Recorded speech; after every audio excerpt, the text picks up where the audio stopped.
বন্ধুরা, আজকের গল্পের আসরে তোমাদের জন্য থাকছে গোপাল ভাঁড়ের উড়ো খই গোবিন্দায় নমঃ। গোপাল একদিন এক ধামা খই নিয়ে বাড়ি ফিরছিল। হঠাৎ দমকা ঝড় আসায় কিছু খই ধামা থেকে উড়ে গেল। গোপাল তখন ওই দিকে তাকিয়ে বলতে লাগলো, গোবিন্দায় নমঃ, উড়ো খই গোবিন্দায় নমঃ।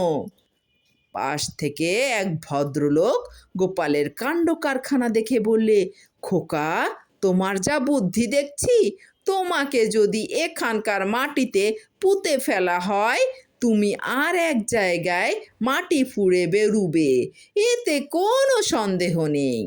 কি বলো খোকা?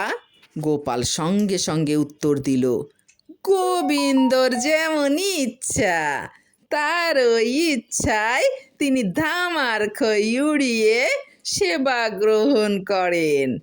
লোক প্রাণ ভরে ধামায় খই দেয় না বলে তেমনই তার কৃপা হলে মাটিতে পোতা বীজই তো গজিয়ে মাথা ছাপিয়ে যায়।